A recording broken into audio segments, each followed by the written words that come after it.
안녕하세요. 저는 결혼 17년 차 주부입니다. 요즘 주변을 봐도 돈이 인생의 전부라 생각하는 사람들이 많더라고요.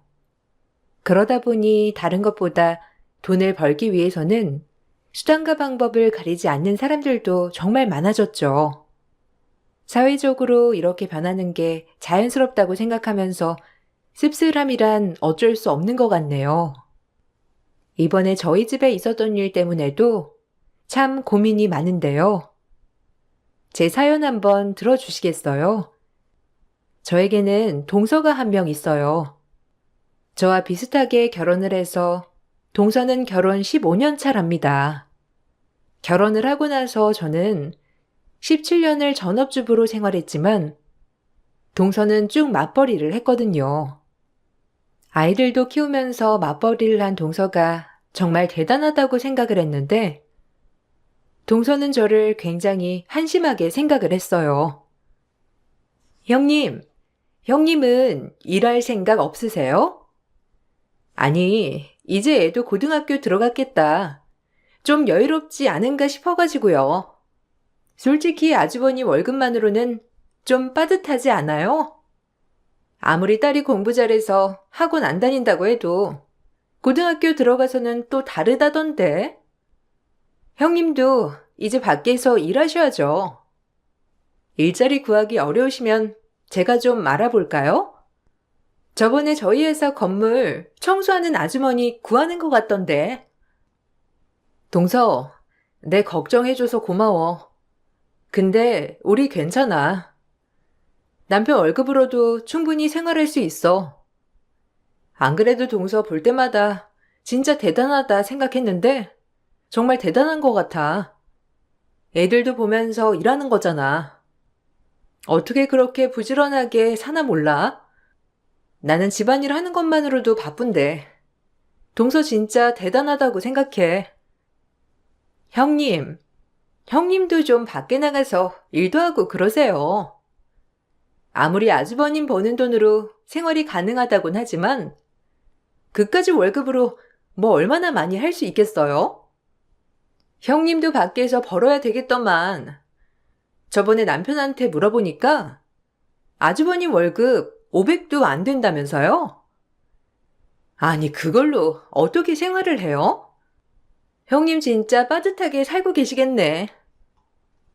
아니야. 생각보다 빠듯하지는 않고, 그래도 남편 월급으로만 사는 건 아니니까 괜찮아.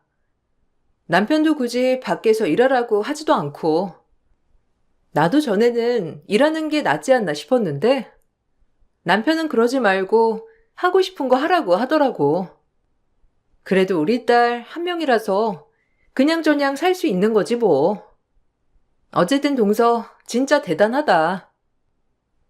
형님, 지금이야 형님 딸 있어서 그냥 살고 있다지만 나중에 나이 더 들어서 능력 없다고 아주버님이랑 헤어지면 어쩌려고 그래요?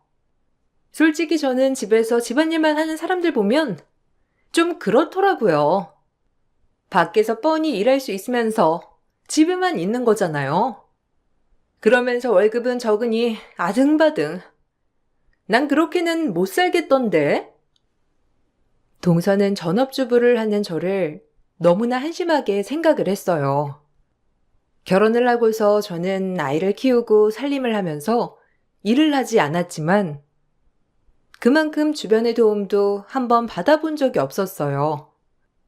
그것만으로도 저는 괜찮지 않나 생각을 했었는데 동서는 아이를 어린이집에 일찍 보내지 않는 것도 학원을 보내지 않는 것도 미련하다고 생각을 했어요. 저와 동서의 육아도 서로 전혀 달랐습니다. 저는 가정주부다 보니 아이와 함께하는 시간도 많았고 다른 사람 도움을 받아본 적 없이 키웠거든요. 학원도 여러 곳 보내본 적도 없었는데 동서는 아이들이 태어나면 100일 때부터 어린이집에 보냈고 양가 부모님이 저녁까지 다 맡아서 키워주셨어요. 아이들이 어느 정도 크고 나서는 하루에도 3-4개씩 학원들을 돌려가며 보내며 집에서는 거의 잠만 자도록 하기도 했죠. 각자의 가정 상황이 달랐지만 전 그래도 동서의 상황을 존중해 줬음에도 불구하고 동서는 저를 볼 때마다 한심하게 생각했어요. 아이들이 어릴 적에는 서로 마주칠 일이 그다지 많지 않았지만 점점 세월이 흐르면서 마주칠 일이 많아지자 저를 무시하는 시선을 더 잘 느끼게 되었죠. 시댁에 다 같이 모여 있을 때 시모가 꺼낸 말 때문에 동서에게 빈정이 상했던 적도 있었어요. 예, 큰애야. 저번에 반찬 가지고 왔던 거 있지? 그거 네가 다 만들었다고 했니? 아유, 반찬이 너무 맛있어가지고 벌써 다 먹었지 뭐니. 그거 어떻게 만든 거야? 아니 나는 40년 살림해도 이런 맛 내기가 쉽지 않은데 우리 큰애는 손도 야무져서 그런지 반찬도 어찌나 맛깔나게 잘 만드는지 너무 맛있더라. 나랑 남편이랑 저번에 감기 걸려서 입맛 없을 때 네가 해준 반찬 먹고 살았어. 너무 고마워. 레시피 좀 알려줄 수 있니? 집에서 한번 만들어 보려고. 어머, 입맛에 잘 맞으셨어요? 다행이네요. 제가 레시피도 알려드리고 한번 다시 만들어 드릴게요. 저도 이번에 이것저것 만들다 보니까 딱 간도 맞고 맛있어서 만들어 드린 거거든요. 어머니 입맛에 맞으셔서 진짜 다행이에요. 남편도 저번에 했던 반찬 맛있다면서 싹싹 긁어서 먹었거든요. 그게 딱 입맛에 맞게 잘 됐나 봐요. 그래, 없던 입맛도 싹 돌아오더구나. 작은 애도 한번 이번에 큰 애 만들어 오면 먹어보거라. 정말 입맛 없을 때 먹으면 없던 입맛이 돌아온다니까. 안 그래도 둘째가 요새 입맛이 통 없다고 해서 내가 걱정했는데 형님이 만들어준 반찬 먹으면 좀 나아지지 않을까? 내가 큰애한테 레시피 받아가지고 너네 반찬 갖다 줄 테니까 한번 먹어보렴. 어머, 형님은 진짜 좋겠어요. 저는 일하느라 정신없어서 반찬 하나 만드는 것도 힘든데.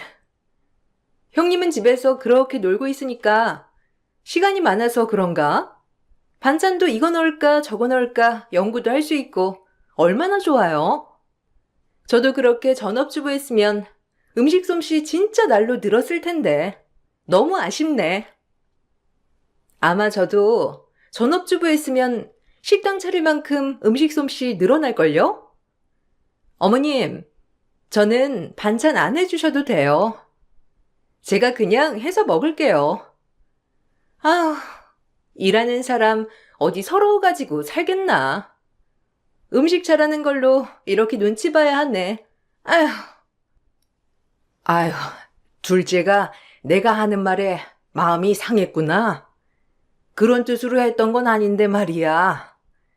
둘째야, 내가 너 음식 잘한다 못한다 그런 소리 한 게 아니라 첫째가 했던 음식이 맛있어서 너도 먹어보라고 한 거야. 아휴, 내가 괜한 말을 해가지고. 동서는 가족들 앞에서 누군가가 제 칭찬을 하면 바로 그 상황을 비꼬아 자신을 눈치 보게 했다며 대놓고 말하곤 했고, 그럴 때면 다들 동서 눈치만 보면서 미안해하곤 했습니다. 그러면서 자신에 대한 자랑을 끊임없이 늘어놓았는데, 다른 사람이 잘하는 걸 말하는 건 듣기 싫어했지만, 자신에 대한 칭찬과 자랑은 밑도 끝도 없이 했었죠. 한 번은 휴가 가는 걸로 저희에게 자랑을 했던 적이 있었어요. 형님, 이번에 휴가 어디로 갈 거예요? 저희는 이번에 동남아 쪽으로 여행 좀 갔다 오려고요. 남편은 더운 날에는 별로라고 해가지고 애들이랑 저랑만 갔다 올 거예요. 형님, 풀빌라 가보셨어요? 거기 진짜 좋은데. 형님은 언제쯤 그런 곳 휴가로 가보실 거예요? 저희는 이번에 풀빌라 빌려서 10일 정도 갔다 오려고요. 형님은 어디 가실 거예요? 저번처럼 또 계곡 이런 데 가는 거 아니죠? 동서, 어떻게 알았어? 이번에 남편이랑 아이랑 같이 캠핑 갔다 오려고 생각 중이야. 요새 남편이 캠핑에 엄청 꽂혀가지고 주말마다 가거든. 이번에 휴가 때도 아마 그렇게 갔다 오지 않을까 싶은데. 동서는 캠핑 가본 적 있어? 나도 캠핑은 별로 가본 적이 없어서 엄청 고생하는 거 아닌가 싶었는데 생각보다 엄청 편하고 재밌고 푹 쉬다 와서 너무 좋더라고. 다음에 동서네랑도 같이 가면 좋겠다.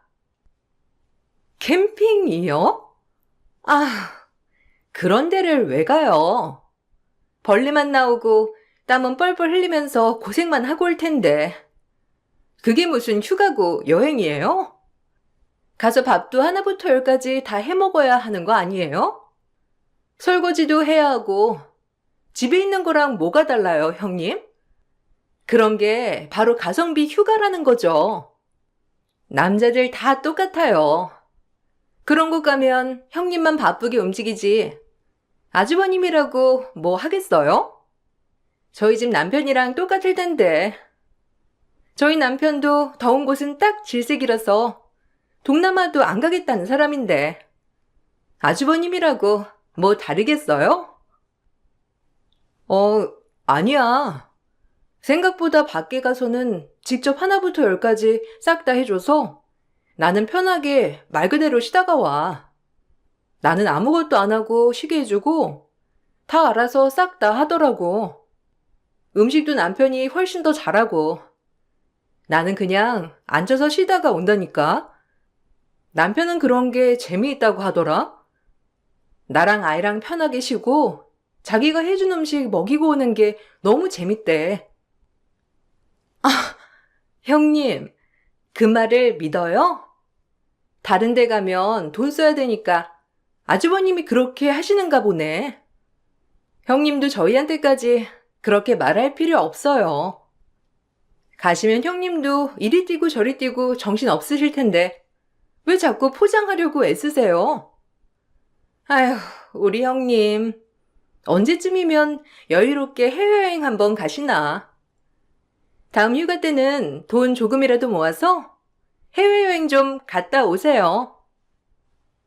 휴가지를 말할 때도 해외여행을 가는 동서보다 캠핑 가는 저희는 가성비 여행이라고 말하곤 했어요.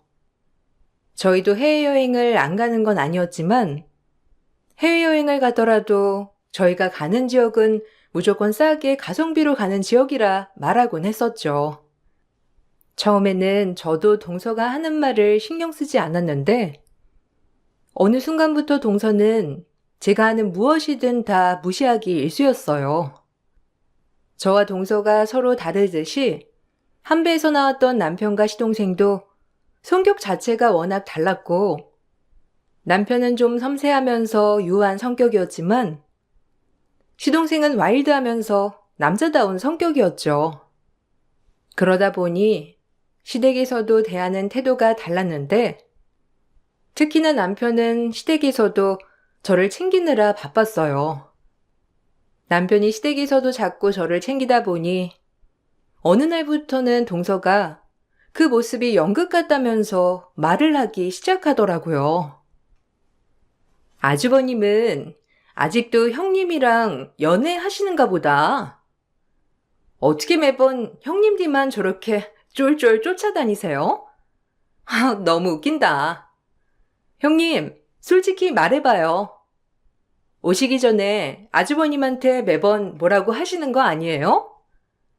아니, 한두 번도 아니고 매번 저렇게 형님 뒤만 쫄쫄 쫓아다니면서 챙기니까 너무 웃겨서 그러는데 형님이 저러라고 시킨 거 아니에요? 에이, 아니야.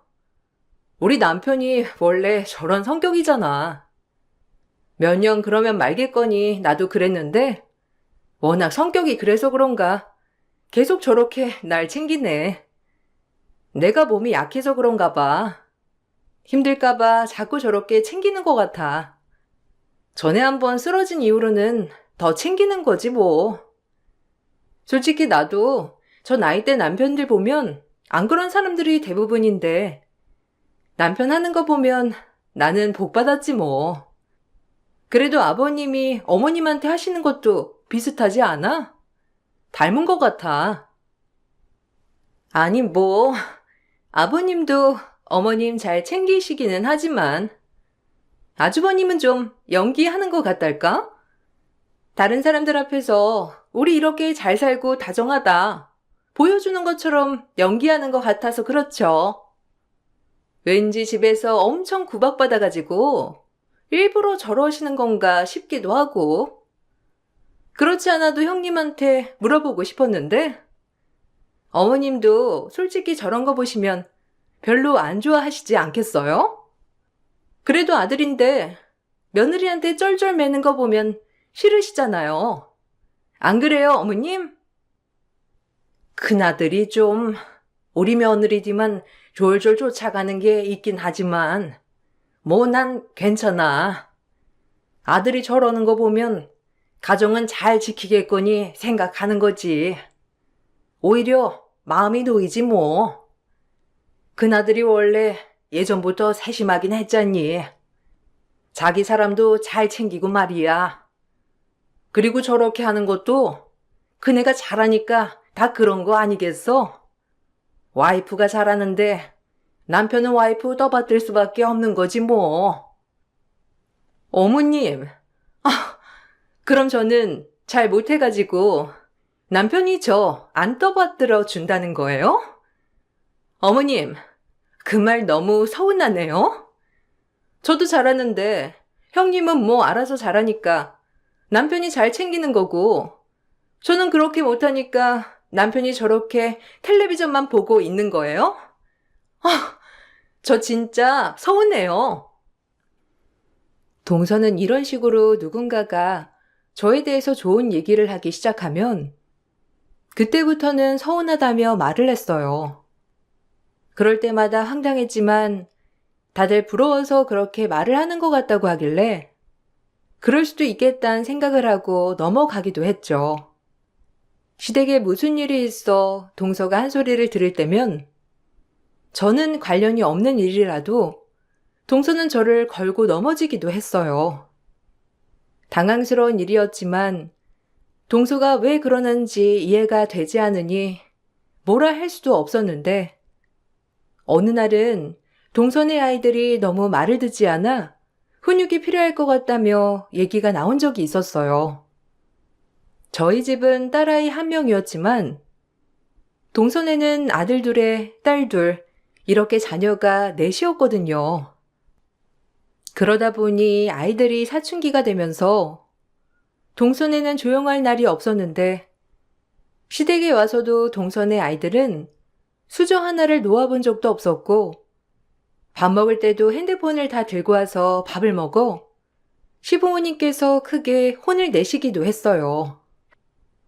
그럼에도 불구하고 동서네는 한 번도 애들을 혼내거나 지적하지 않고 그냥 넘어가니 시댁에서도 걱정이 크셨죠. 우리가 아무리 손주들이 이쁘다곤 하지만 저번에 보니 애들이 너무 버릇이 없는 것 같구나. 아무래도 애들 훈육을 좀 해야 될 것 같아. 요즘 애들이 사춘기도 빨리 온다곤 하지만 아무리 그래도 혼낼 건 혼내야지. 그래야 애들이 배우고 올바르게 크지 않겠니? 둘째네는 애들이랑 좀 얘기를 해봐야 할 것 같다. 가족끼리 다 같이 밥을 먹을 때는 핸드폰도 내려놓고 밥을 먹어야지. 어른들이 있는 앞에서 그렇게 하면 엄마 아빠로서 훈육을 해야 하지 않겠어? 내 말 너무 잔소리로 듣지 말고 너희 위해서 해주는 말이야. 어머님, 괜찮아요. 요즘 애들은 그렇게 혼내면서 키우면 안 돼요. 어머님 자식 키울 때랑 지금이랑은 시대가 너무 다르잖아요. 얘들도 크면서 다 알아서 예의 차리고 배우고 그러는 거죠. 집에서부터 길을 그렇게 꺾어 놓으면 사회 나가서 어떻게 당당하게 사회생활 하겠어요. 애들이 밥 안 먹겠다고 투정 부리는 것도 아니고 그냥 핸드폰만 하는 건데 어머님 너무 예민하신 거 아니에요? 그리고 저희 애들한테만 그렇게 말하시는 것도 너무 하신 것 같아요. 소정이는 첫 손주라서 그렇게 감싸시는 거예요? 동서, 소정이가 무슨 첫 손주라서 감싸는 거야. 애들이 저번에 밥 먹을 때 다들 핸드폰 영상 틀어놓고 보면서 밥 먹길래 말하는 거야. 어린애들도 아니고 다 초등학교, 중학교 애들인데 밥상 앞에서는 그러면 안 되는 거 다 알잖아.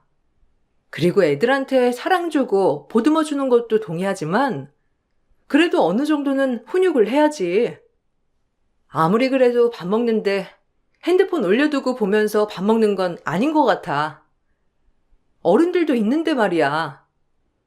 동서랑 서방님이랑 같이 애들 좀 훈육해야 되겠어.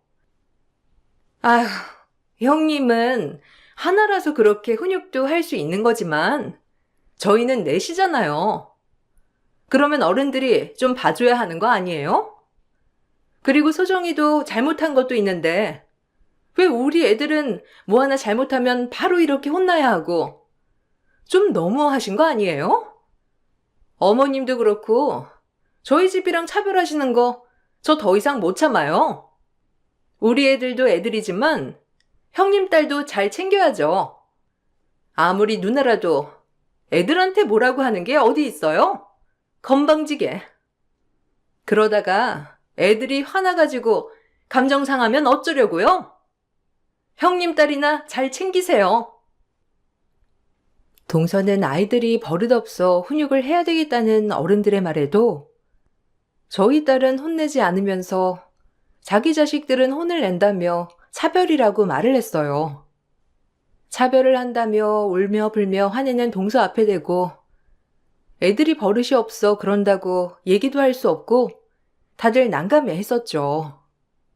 어떤 말을 하던지 본인들에게 좋지 않은 말이라면 저희와 차별을 한다며 따지니 어른들도 그 다음부터는 별다른 말을 안 하시더라고요. 동선의 부부는 평소에도 자신들에 대한 자부심이 대단했는데 동선의 부부와 밥을 먹게 되면 하루 종일 두 사람의 자랑을 들어주어야 했어요.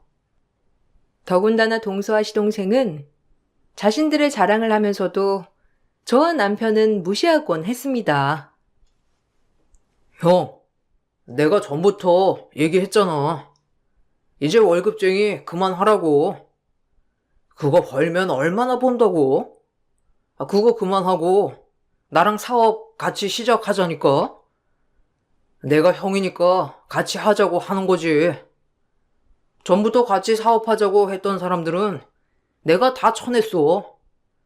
형 지금 퇴사해가지고 퇴직금이랑 모아둔 돈 조금만 투자하면 우리처럼 돈 실컷 벌면서 살 수 있다니까. 솔직히 형네 지금 사는 집이며 차며 너무 부족하지 않아? 내가 형 보기 안타까워서 그래. 우리도 경제적으로 여유로우니까 애도 넷이나 낳을 수 있었던 거지. 형네는 쪼들리니 한 명만 낳은 거 아니야? 맞아요. 아주버님 월급으로 솔직히 아이 하나 키우는 것도 벅차지 않아요? 형님이 일을 하시는 것도 아니고 아주버님 월급에 뭐 차 하나라도 바꾸실 수나 있으시겠어요? 그 좁아터진 집에서 10년 넘게 사시는 것만 봐도 제가 너무 안타까워서 그렇죠. 저희는 이번 달도 2천만 원 넘게 벌었어요. 형님도 저번에 제가 일하라고 할 때 같이 했으면 얼마나 좋아요. 아, 동서, 나는 글쎄, 동서 하는 일은 잘 맞지 않을 것 같아서 말이야. 동서야 워낙 사람들이랑 활발하게 잘 지내기도 하고 그래서 잘하지만 나는 그게 잘 안 맞더라고. 거기다가 남편도 그냥 살림하는 걸 원하기도 하고 우리가 그렇다고 많은 돈이 필요한 것도 아니라서 우리는 지금 생활하는 것만으로도 만족스러워. 아이고, 형수님. 그건 형수님 생각이죠. 형은 매달 저렇게 뼈 빠지게 일하는데 돈은 쥐꼬리만 하고 모아봤자 뭐 얼마나 모이겠어요? 그게 얼마나 스트레스겠어요. 형수님도 잘 생각해봐요. 형이 좀 더 편하게 일하도록 하려면 나랑 같이 사업하는 게 맞다니까요. 형도 이제 40대가 넘어가는데 이제는 노후도 생각해야지. 월급쟁이로 벌면 얼마나 벌겠다고 노후까지 챙길 수 있겠어요? 맞아요. 아주버님은 너무 형님 눈치를 보신다니까. 솔직히 아주버님이 돈을 벌어와야 이 집이 돌아가는 거 아니에요? 나라면 엄청 떵떵거리면서 살 텐데. 우리 아주버님이 착하셔서 그런가? 형님 눈치 보면서 결정을 못 하시네. 아주버님이 강단 있게 결정하세요. 언제까지 이런 좁은 집에서 그렇게 살면서 노후까지 챙기시겠어요? 저희처럼 놀면서 돈 벌 수 있는 건데. 시동생은 계속해서 남편이 직장을 그만두고 퇴직금으로 같이 사업을 하기를 원했고, 동서 역시 매번 남편이 같이 사업을 하길 추천했어요. 저나 남편이나 사업에 대해서는 전혀 생각도 안 했었기 때문에 매번 거절을 했지만, 그럴 때마다 큰 물에서 놀아야 한다면서 지금 사는 상황에서 언제 벗어날 거냐는 둥 멀쩡히 살고 있는 저희 상황을 무시하곤 했습니다. 동서 부부는 겉으로 봤을 때에는 정말 잘 사는 것처럼 보였는데, 동서는 매번 화려한 보석들로 치장을 하고 명품 가방에 명품 신발, 옷까지 항상 입고 만났었거든요. 거기다가 시동생도 매년마다 새로운 차를 사면서 재력을 과시하곤 했습니다. 어느 날은 시동생이 고급 외제차를 렌트하고 시댁에 온 적이 있었는데, 남편은 걱정하며 시동생에게 말을 했고 시동생은 콧방귀만 낄 뿐이었죠. 너 저번에 차 한 대 뽑았다고 한 거 아니었어? 그 차는 어디다 두고 왜 다시 외제차를 렌트한 거야? 그 차는 이제 팔아버린 거야? 저번에도 차 뽑은 지 1년도 안 돼서 새 차 산 거였잖아. 이번에는 갑자기 왜 바꾸는 건데? 아, 이거? 이거 그냥 사업상 필요해서 렌트한 거야. 그 차 집에 잘 있어. 솔직히 그 차 별로 마음에 들지도 않아가지고 조만간 처분해서 다른 차로 사려고. 이건 사업하면서 쓰려고 렌트한 거야. 솔직히 요즘은 사업하면서 보이는 것도 중요하거든. 이렇게 좋은 차 타고 딱 사업 설명하러 가면 사람들 시선이 얼마나 다른지 알아? 그래서 사업용으로 하나 렌트했어. 뭐? 아니, 차 산 지 얼마나 됐다고 또 렌트를 해? 맞아. 네 말도 맞는데 사업할 때 보여지는 게 다는 아니잖아. 너희 이렇게 해서 다 감당돼? 네가 알아서 생각하면서 하겠지만 너무 걱정이다. 저번에도 너 사업자금 융통 안 돼서 급하게 빌렸던 적도 있었는데 이런 식으로 자꾸 써버리면 그게 감당이 되겠냐고. 아이고, 형이나 걱정해. 10년 넘은 똥차 아직까지도 끌고 다니는 사람들이 어디 있다고 그래? 가난한 거 티내는 것도 아니고 말이야. 형 월급에 솔직히 저 정도 굴리는 것도 감지덕지 해야 하는 거는 나도 알고 있는데 그래도 내 걱정하지 말고 형 걱정이나 해. 이참에 형수님도 좀 밖에서 일 좀 하라고 하고 형도 그 월급쟁이 그만두고 사업 나랑 같이 하자니까 그러네. 동서 부부의 재력 과시는 이걸로 끝나지 않았고, 얼마 후에는 100평대로 이사를 가게 되었는데, 이사를 하기 전 시댁 식구들이 전부 모인 자리에서도 역시나 저희를 무시하며 자신들의 재력을 과시했어요. 동서, 이사 가니까 진짜 마음은 편하겠다. 안 그래도 애들 방 하나씩 주고 싶었다면서 말했잖아. 이번에 가는 집은 방도 하나씩 줄 수 있으니까 애들도 엄청 좋아하겠네. 동서도 편하겠어. 전에 살던 집보다 훨씬 더 큰 평수 아니야? 이사 준비는 잘 돼가고 있어? 이사짐 싸는 것도 만만치 않던데. 나중에 정리할 거 생각하면 머리 아프겠다.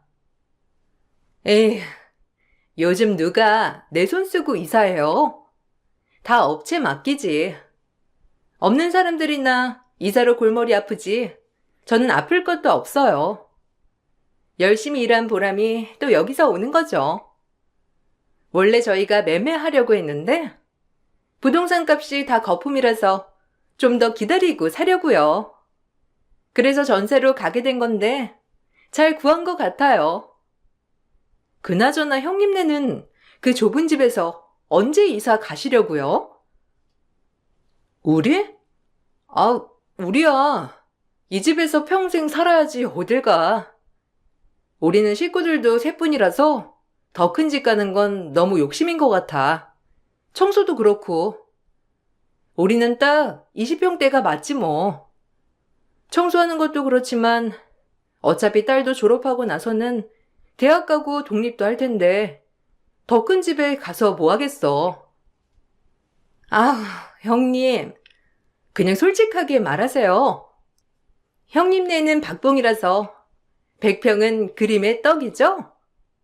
우리야 이런 집 그냥 살 수도 있는 거지만 형님네는 솔직히 이렇게 전세 사는 것도 힘드시잖아요.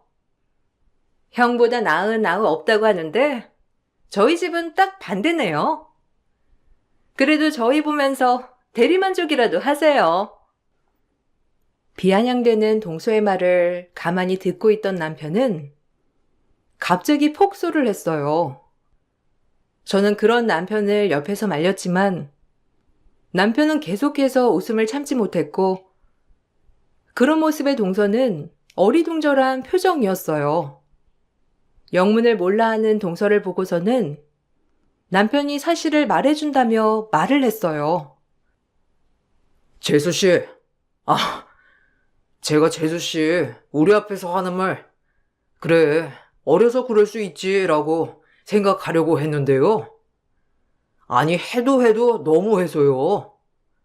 이제는 도저히 못 참겠어서 하는 말인데요. 아직 제대로 모르는 모양인데, 여기 우리 아내 건물이에요. 몰랐어요? 건물주 이름도 제대로 확인 안 하고 들어온 거예요. 안 그래도 여기 들어오기로 했단 말 듣고서는 놀랬는데, 진짜 몰랐나 보네요. 재수씨 우리 와이프 그렇게 능력 없는 사람 아니에요. 건물도 몇 채나 돼서 내가 모시고 사는 건데 그것도 전혀 몰랐었나 봐요. 네? 그게 도대체 무슨 소리 하시는 거예요? 언제부터? 아니, 여기 건물주 이름 형님 이름이 아닌데요? 건물주 성함이 김수정이에요. 형님 이름 아니잖아요. 왜 거짓말 하시는 거예요? 아니, 전부터 제가 물어보고 싶은 말이 그거예요. 아주버님이고 형님이고 배 아프시면 배 아프다고 솔직하게 말로 하시면 되는데 왜 거짓말 하시는 거예요? 당신 이번에 개명한 거 재수씨한테 말 안 했어? 와, 이참에 다 사실대로 말해야 되겠네. 재수씨, 이제 어쩌려고 그래요? 동생이야도 재수씨 질투한다고 이것저것 말하지 말라고 신신당부하길래 내가 지금껏 참긴 했는데 진짜 너무해서 하는 말인데요. 우리 집에서 아마 제일 돈 많은 사람 우리 와이프일걸요? 잘 사는 집 딸내미랑 결혼한 게 나고 아마 재수씨네보다 우리 와이프가 제일 잘 살 거예요. 거짓말 좀 하지 마세요. 그렇게 잘 사는데 왜 집도 그런 집에서 살고 차도 10년은 더 넘은 차 끌고 다니시는 건데요? 형님, 명품 가방도 하나 없으시고 10,000원짜리 티 입고 다니시잖아요. 그렇게 하고 다니는데 무슨 잘 사는 집 딸이라는 건데요? 아주버님이 뭔가 착각하고 계시는 거 아니세요? 재수 씨가 진짜 뭘 모르고 있네요. 원래 잘 사는 집에서는 그런 거 안 따지는 거 몰라요? 그냥 자기 마음에 드는 거 입고 다니고 타고 다니는 건데요. 아유, 우리 재수 씨 배 아파서 어떻게 해요? 백평집도 그거 우리 와이프 건데. 이제 불편해서 어떻게 살려고 그렇게 했어요. 사실 전 잘 사는 집 딸이었어요. 그렇지만 부모님께서 자수성가를 하셨던 상황이라 건물도 몇 채 가지고 계셨지만 검소하게 생활하셨고 그걸 티내며 살지 않았어요. 어릴 적부터 절약하는 습관이 있었고 그게 당연하다 보니 명품 가방이란 것도 없었고 소소하게 생활을 했던 것이었죠. 결혼하면서도 건물을 증여받았는데 그거에 대해서 저도 남편도 크게 생각은 하지 않았어요. 건물에서 나오는 비용은 전부 노후 자금으로 모아두거나 크게 돈을 써야 할 때만 썼을 뿐 그걸로 사치하며 살았던 적도 없었습니다. 남편네 집 역시 시부모님이며 남편도 모두 돈에 집착을 하시는 분들이 아니셨는데 시동생만이 인생에 중요한 것이 돈이라고 생각을 했었고 시동생이 만난 동서도 생각이 똑같았을 뿐이었어요. 그 후로 동서는 제 건물에 이사를 갈 수 없다면서 이사를 가지 않았고 어떻게 마련을 했는지 비슷한 평형대 집을 무리해서 구입을 했더라고요. 자신들을 기만한 것이라면서 그 이후로는 저희가 연락을 해도 받지도 않았죠. 그래도 잘 지내는 것처럼 보여 다행이라 생각을 했었고 그때까지만 하더라도 저희는 동서네가 정말로 금전적으로 여유가 있구나 싶었거든요. 그런데 얼마 지나지 않아 동서네는 결국 망하고 말았습니다. 알고 보니 시동생 사업은 이미 거의 망하기 직전이었던 상황이었어요. 계속 남편에게 자기랑 사업하자면서 꼬드겼던 것도 투자를 종용하기 위해서였고 이미 투자를 받았던 것도 제대로 배상하지 못해 사업은 파탄 지경에 이르게 되었던 상황이었어요. 거기다가 물건을 판촉하며 사업을 하던 동서 역시 자기가 파는 물건들을 사재기하고서 실적을 올렸던 것이었고 결국 나중에 사재기 했던 것들이 터지면서 망하게 되었습니다. 뒤늦게 동서는 저에게 도와달라며 연락이 왔어요. 형님, 저 좀 도와주시면 안 돼요? 형님이 도와주실 수 있잖아요. 사업이 지금 잠깐 위기이긴 한데 저희 금방 극복할 수 있거든요. 지금 상황만 딱 벗어나면 다시 살릴 수 있는데 형님이 좀 도와주세요. 그간 잘 사는 거 저희한테 감쪽같이 숨기시고 계셨잖아요. 저희한테 미안한 거 있으실 텐데 한 번만 도와주시면 안 돼요? 동서, 무슨 소리야? 우리 박봉으로 어떻게 동서 사업을 도와주라는 건데? 알다시피 우리 박봉이라 빡빡해서 못 도와줘. 그리고 내가 잘 살건 못 살건 동서한테 감쪽같이 숨긴 게 아니고 굳이 말을 안 했던 거야. 애초에 무리해서 사업 벌였던 건 동서인데 우리가 어떻게 도와달라는 건데? 그렇게 우리 무시했으면서 이제 와서 도와달라고 하는 건 무슨 소리야? 아, 형님, 저번에 한 얘기 때문에 그러시는 거예요? 저희 애들도 있고 지금 길거리에 나앉게 생겼어요. 조금만 도와주시면 안 돼요? 저희 갈 곳도 없고 형님 집 건물 아직 비어있는 거 아니에요? 저희 집도 처분할 거고 저희 거기 들어가서 살게요. 형님 돈 많으시니까 그냥 들어가서 살아도 되죠? 아, 한 번만 도와주세요. 동서, 그렇게 찌질하게 산다면서 비아냥대던 건 어디 갔어? 내 건물이란 거 알고 나서는 동서 내 전화도 안 받고 무시했잖아. 근데 도움이 필요하니까 이제 와서 도와달라고 연락을 해?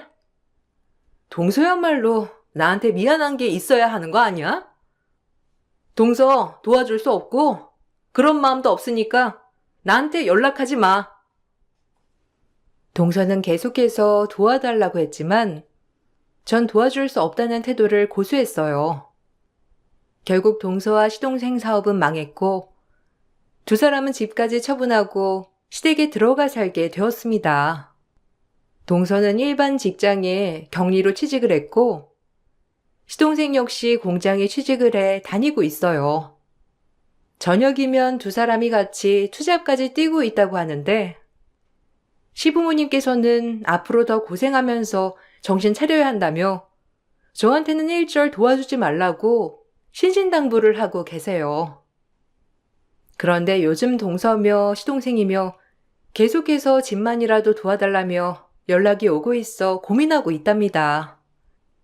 이걸 도와준다면 동서와 시동생이 저에게 고마운 마음을 갖기는 할까요? 여러분의 생각은 어떠신가요? 요즘 참 많은 생각을 하고 있답니다. 정말로 돈이라는 게 뭔지, 사람을 한순간에 이렇게 바뀌게 하다니 놀랍기도 하고 무섭기도 하네요.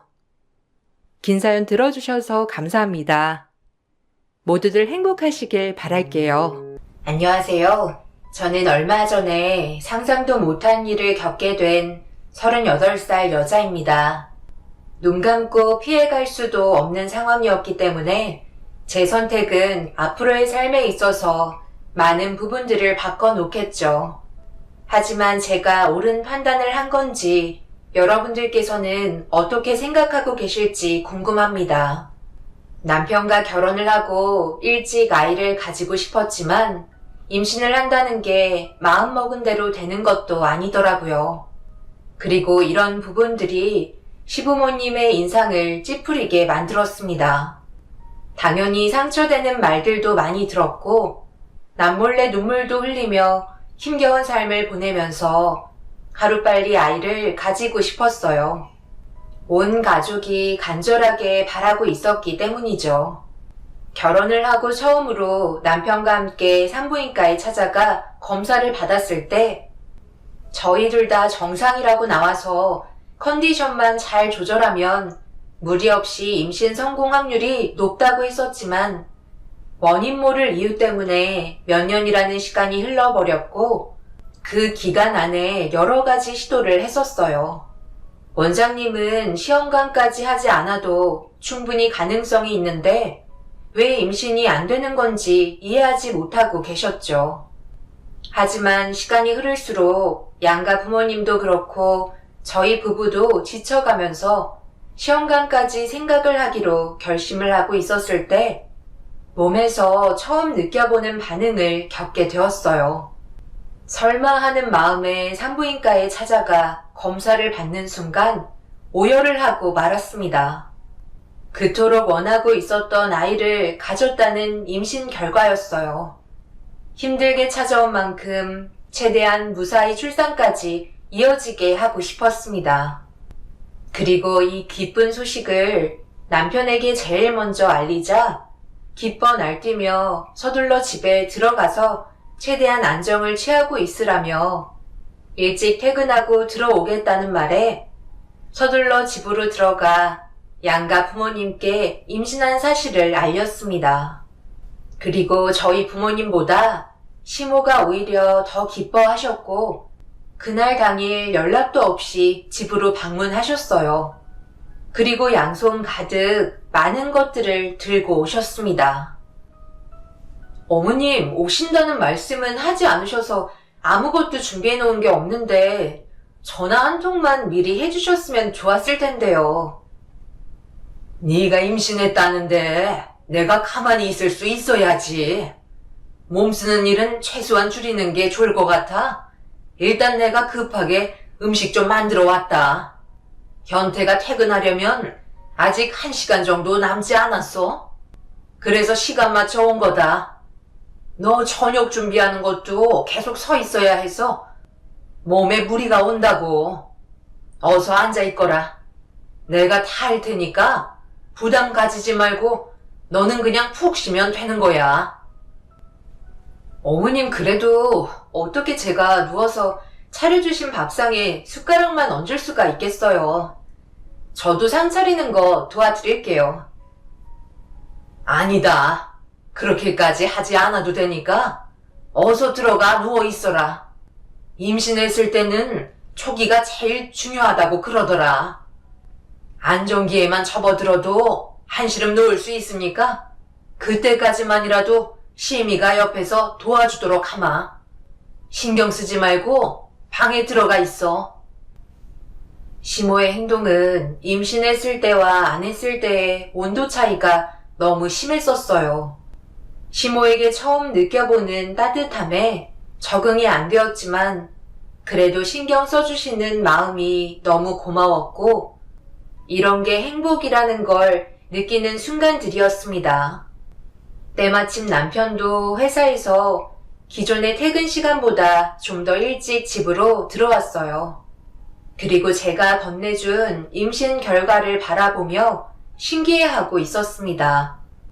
그런데 누군가 남편에게 지속적으로 전화를 걸었지만 받지 않길래 처음 보는 남편의 행동에 무슨 일인지 물어보면서 이상한 느낌을 지울 수 없어 핸드폰을 달라고 얘기한 뒤에 전화가 다시 오면 받으려 했지만 더 이상의 연락은 오지 않았어요. 남편은 아무것도 아니라면서 제가 들고 있던 핸드폰을 빼서 방으로 들어가 버렸네요. 그리고 그 뒤를 따라 시모가 들어갔습니다. 갑작스럽게 안 좋아진 분위기에 무언가 잘못되고 있다는 걸 느끼기 시작했어요. 모두가 한데 모여 식사를 하던 도중에 발생된 일이라 시모도 그렇고 저도 난감해서 어떻게 해야 할지 몰라 일단 남편이 방에서 나오길 기다리고 있었습니다.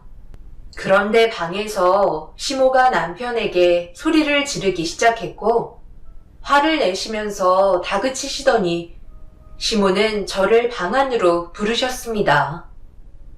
어머님, 무슨 일이시길래 흥분을 가라앉히지 못하고 계신 거예요? 이 사람이 무슨 잘못이라도 한 건가요? 너 입으로 똑바로 말하지 못해? 어떻게 그런 끔찍한 일을 저지를 수가 있어? 내가 그동안 너를 어떻게 키웠는데? 저도 이렇게 될 거라고는 생각하지 못했다고요.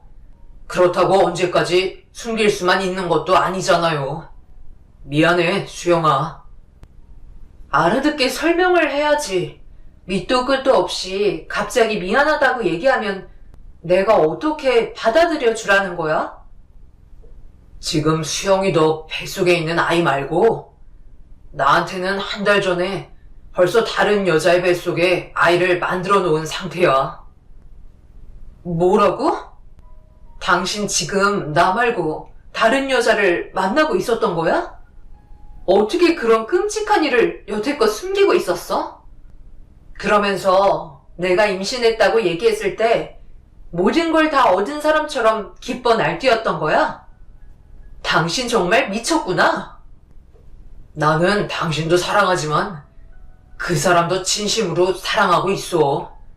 약간의 시간차로 임신한 거 말고는 달라질 건 아무것도 없다고.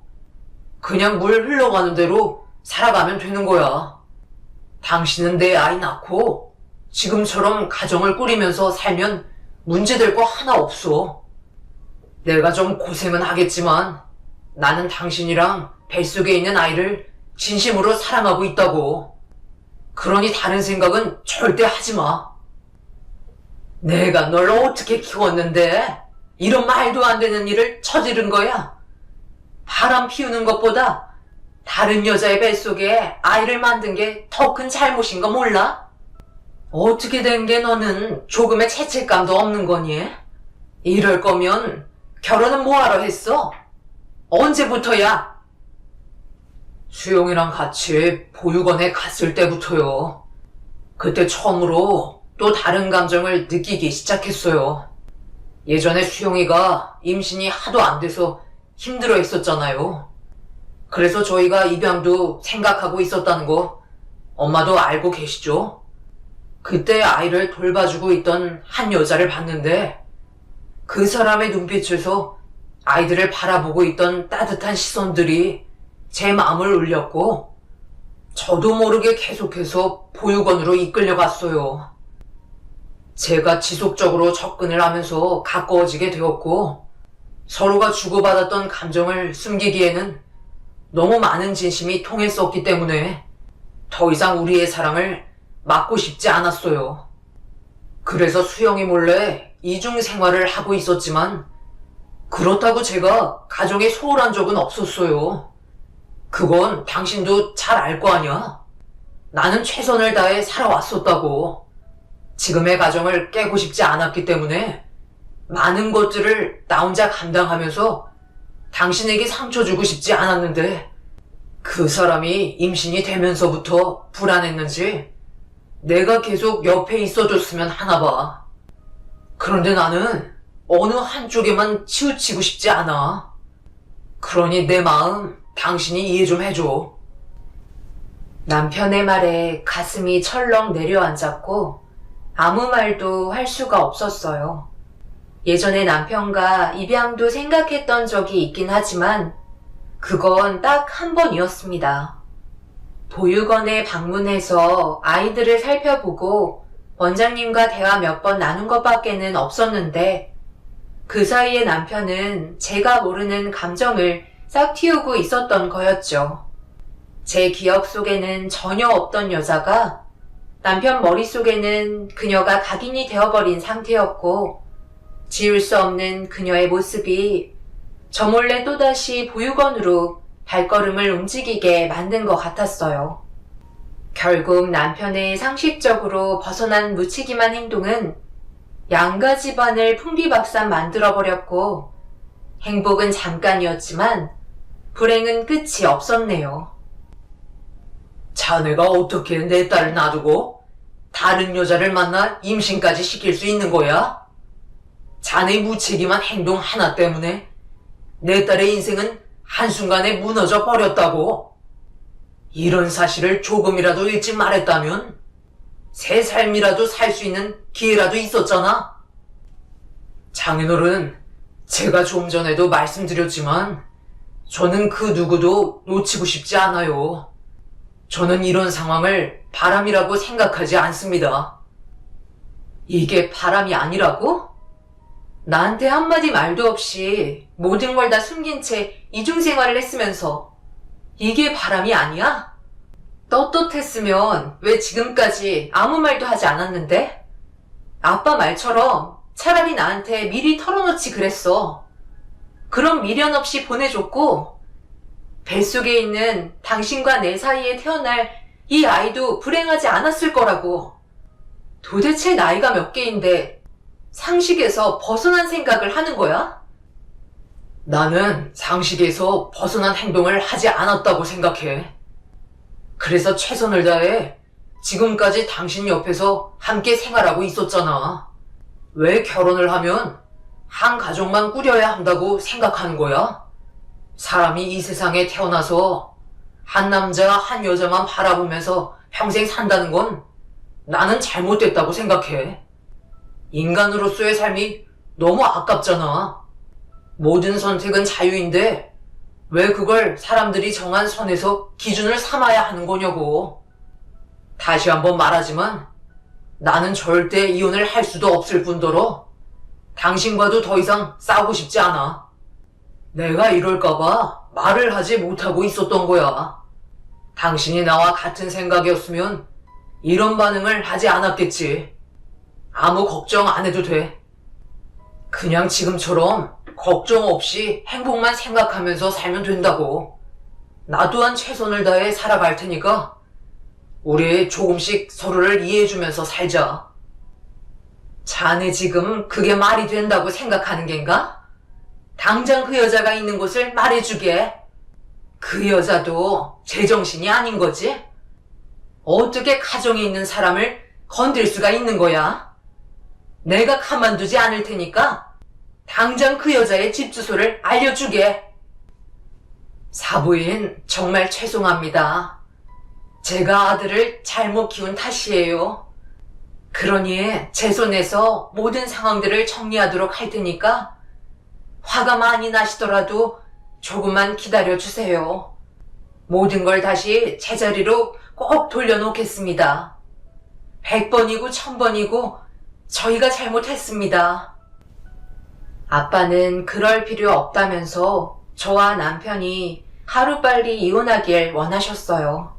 하지만 남편이 아빠의 말을 거절했고 분위기는 점점 더 심각해져만 가고 있었습니다. 그리고 그날 이후 저는 친정에서 지내고 있었고 남편과는 따로 살기 시작했어요. 그리고 뱃속에 있는 아이는 점점 커가면서 어느덧 몇 달의 시간이 흘러가는 동안 이혼 소송을 위해 저희는 준비를 하고 있었고 시모는 갑자기 닥친 상황들 때문에 정신적으로 많은 고통을 받고 계셨습니다.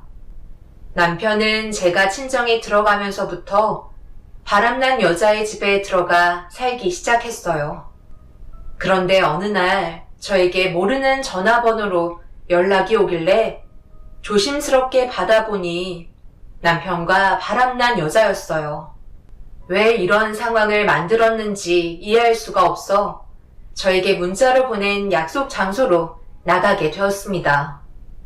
가는 동안에도 화가 머리끝까지 올라온 상태라 얼굴을 보자마자 머리채를 잡아 뽑아버리고 싶을 만큼 흥분한 상태였습니다. 그렇게 약속 장소에서 얼굴을 마주하게 되었고 침착함을 유지하려고 노력했어요.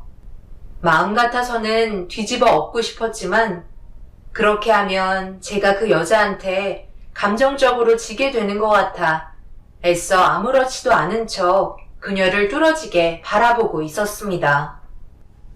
무슨 말을 하고 싶으셔서 보자고 한 거죠? 두렵지도 않나요? 제가 어떤 짓을 저지를지 모를 정도로 화가 많이 나 있는 상태라는 걸 알고 있을 텐데요. 제 남편을 뺏어가니까 기분 좋아요? 어떻게 사람이 이런 짓을 저지를 수가 있는 거죠? 사람 일이라는 게 알다가도 모르겠어요. 저도 현태 씨를 사랑하게 될 거라고는 상상조차 하지 못했었으니까요.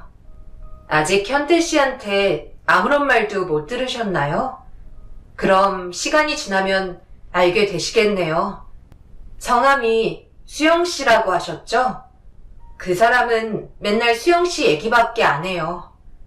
같이 있어도 수영 씨와 함께 하면서 힘들거나 즐거웠던 추억들을 얘기해 주는데 정말 진심으로 사랑하고 있다는 걸 알겠더라고요.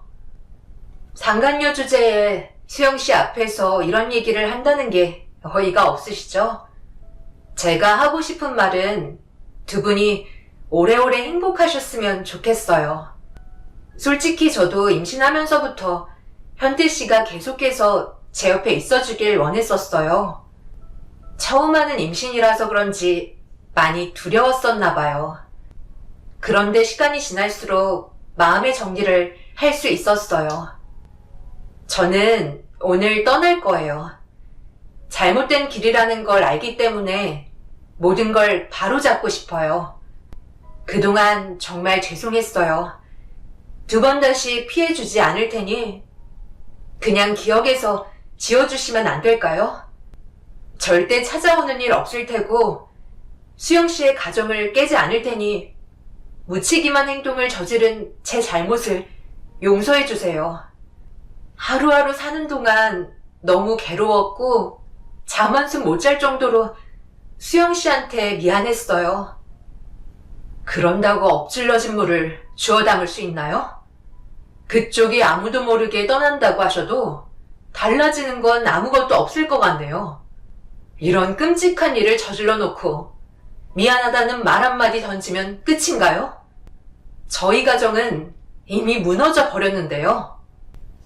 그녀는 막말을 퍼붓고 있는 저에게 아무 말도 하지 않은 채 고개만 떨구고 있었어요. 그리고 그녀의 배가 눈에 띄었고 한 달 차이라고 했는데 생각보다 배가 크게 느껴졌어요. 저도 그렇고 그녀도 한 남자의 아이를 가졌다는 게 너무 어이가 없었습니다. 결국 아무런 성과도 얻지 못한 채 그녀에게 상간녀 소송 준비나 하라며 자리에서 먼저 일어나 집으로 돌아왔습니다.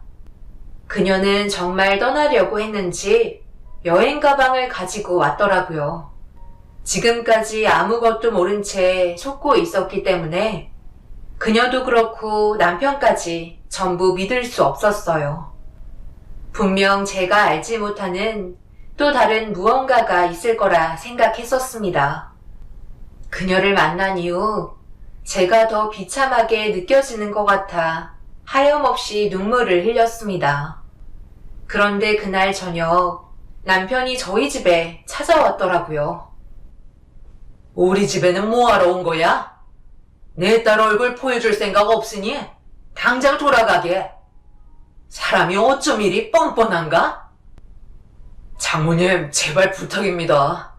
딱 한 번만 수영이와 대화 좀 할 수 있게 해주세요. 저에게 정말 중요하다고요. 도대체 너는 뭐 하는 놈이야? 왜 이렇게 사람을 힘들게 만드는 건데? 어디까지 밑바닥으로 떨어져야 속이 후련하겠어?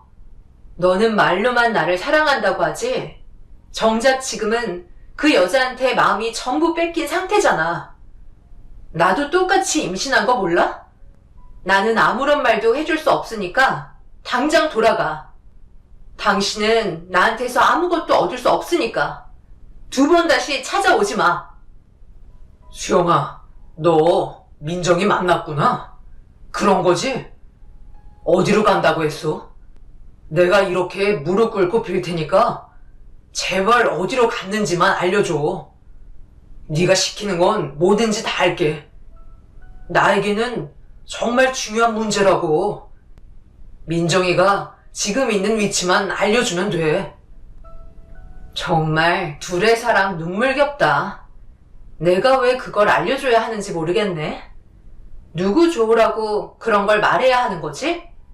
나는 당신이 내 눈앞에서 처참하게 무너졌으면 좋겠어. 저번에 나한테 얘기했지? 이 세상은 왜 한 사람만 사랑해야 되는지 이해할 수 없다고. 지금 상황을 봐봐. 당신이 내린 결정이 어떤 결과를 초래했는지 제대로 좀 보라고. 당장 내 눈앞에서 사라져.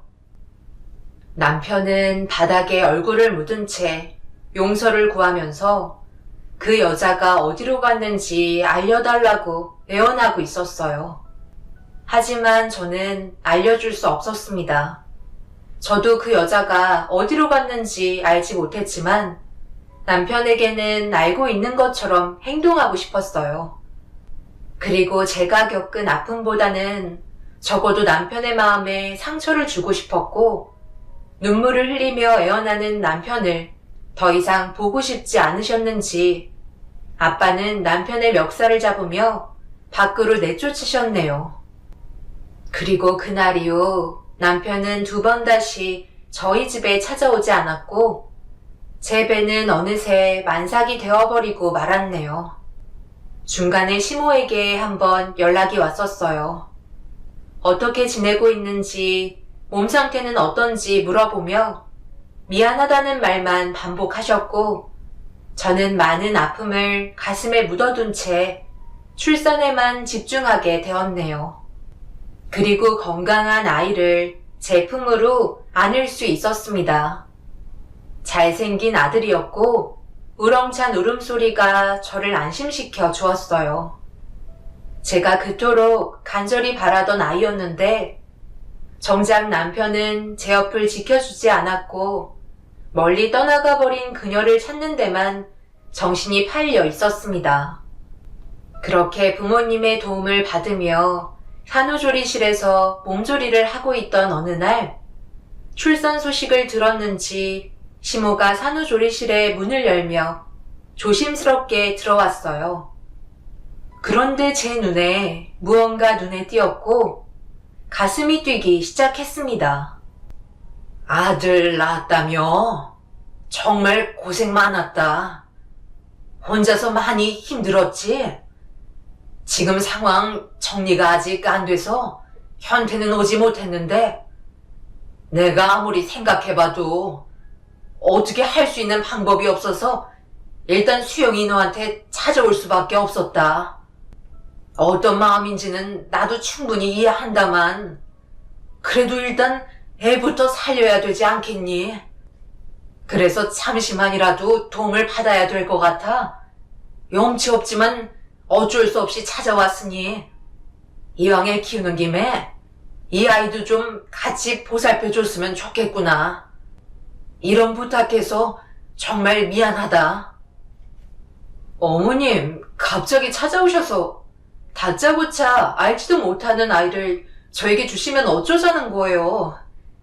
이 아이가 누구 아이인지는 알아야죠. 그 아이, 현태랑 만나던 여자의 아이다. 그런데 얼마 전에 세상을 떠나고 말았어. 그 여자가 글쎄 위암 말기였대. 그런데 그 사실을 최근에까지 숨기고 있었지 뭐야.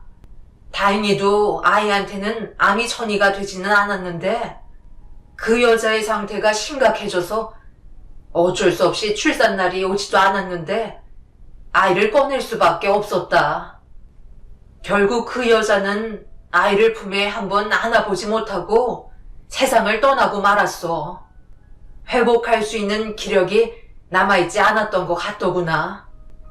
그런데 자기 엄마가 세상을 떠난 걸 아는지 분유를 먹여도 계속 울음을 멈추지 않길래 생각난 게 이 방법밖에는 없는 것 같아 일단 무작정 데려오긴 했는데 지금은 지쳐 잠이 든 것 같구나. 이런 부탁하는 거 상상도 못할 일이지만 세상 밖으로 나온 아이가 무슨 죄겠니? 정말 미안하다. 시모는 눈물을 보이시면서 과거의 일이 어떻든 일단 아이부터 살리자며 저에게 아이를 떠밀듯 건네주셨고 제품 속으로 들어온 아이는 엄마가 그리웠는지 칭얼거리며 저부터 찾기 시작했어요. 너무 갑작스럽게 일어난 일이라 어쩔 수 없이 젖을 물렸고 아이는 금세 울음을 멈추면서 그동안 배가 많이 고팠는지 허겁지겁 모유를 먹기 시작했습니다. 당황스러운 상황에 멍하니 아이를 바라만 보고 있었고 시모도 그 모습을 조용히 지켜만 보고 있었어요. 그렇게 저희는 한 공간에서 침묵을 지키며 급하게 제 모유를 먹는 아이만 바라보고 있었습니다. 그리고 시모는 그동안 있었던 일에 대해 천천히 설명해 주기 시작하셨어요. 남편과 그 여자의 만남은 분명 잘못된 거였고 시작도 하면 안 되는 천벌받을 행동이었지만 그녀가 위암 말기라는 사실을 남편에게 털어놓았을 때 이미 몸속에서는 임신이 되어 있는 상태였고 그때부터 남편은 그녀에게 온갖 관심과 사랑을 쏟기 시작하면서 이런 사실을 저에게 숨기고 있었던 거였어요. 뱃속에 있는 아이만큼은 살리고 싶은 마음이 있었지만 둘의 행동은 이기적이고 용서받지 못할 거라는 걸 그녀 또한 알고 있었기 때문에 나중에 저를 만나 용서를 구하고 그녀는 뱃속에 있는 아이와 이 세상과의 인연을 끊고 싶어 했습니다. 그리고 이 사실을 뒤늦게 알게 된 남편이 저희 집에 찾아와 그녀가 살고 있는 곳을 알려달라고 애원했던 거였죠. 하지만 뱃속에 있는 아이를 차마 떠나보낼 수 없었던 그녀는 결국 혼자서 지내다가 쓰러지게 되면서 병원에서 남편에게 연락을 하게 되었고 그동안 옆에서 마지막 순간까지 자리를 지켜주는 시간을 가지게 되었던 거죠. 그리고 제품으로 아이가 들어왔을 때 남편은 그녀의 장례를 치르고 있었네요. 이런 사실들을 시모에게 듣게 되었지만 그들을 용서해주고 싶지 않았어요. 어찌됐던 둘은 잘못된 행동을 저지른 거였으니까요. 남편과 그녀와의 얘기를 시모를 통해 듣고 있는 제 자신은 더욱더 비참하게만 느껴지는 것 같아 마음이 너무 안 좋아 괴로워하고 있는데 때마침 저희 부모님께서 문을 열며 들어오셨습니다. 그리고 제 품에 다른 아이가 안긴 모습을 보며 시모에게 난리를 치셨고 시모는 모든 상황을 부모님께 설명을 했지만 받아들일 수 없다며 모유를 먹고 있는 세상 떠난 그녀의 아이를 제 품에서 뺐더니 시모에게 건네주셨어요. 저와 분리가 된 아이는 산후조리실이 떠나갈 정도로 자지러지게 울길래 저는 부모님께 아이가 무슨 죄가 있냐며 다시 돌려달라고 손을 벌렸습니다. 제가 배 아파 낳은 자식도 불행하고 이 아이도 똑같이 불행하다며 해결 방법은 나중에 생각하자면서 일단 아이를 돌려받게 되었네요. 엄마는 그 자리에 털썩 주저앉아 제가 이런 짐까지 왜 짊어지냐고 오열을 하셨고 아빠는 남편에게 전화를 하셨어요. 그리고 수화기에서 들려오는 남편의 목소리에서 죄송하다는 말만 들렸습니다. 자신이 무엇을 잘못했는지 충분히 알고 있던 건지 모르겠지만 분명 후회하고 있을 거라 생각했었어요. 그렇게 며칠 동안 저는 두 아이를 안게 되었고 남편은 그녀의 장례를 끝냈는지 부모님이 안 계실 때 산후조리실로 들어왔네요. 그리고 제 앞에서 무릎을 꿇으며 눈물을 보였고 용서해달라는 말과 함께 다시 시작하고 싶다는 말을 꺼냈습니다.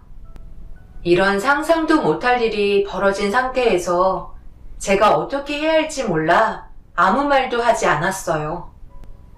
남편을 용서하고 싶지 않았지만 눈앞에 밟히는 제 아이를 보니 너무 불쌍했습니다.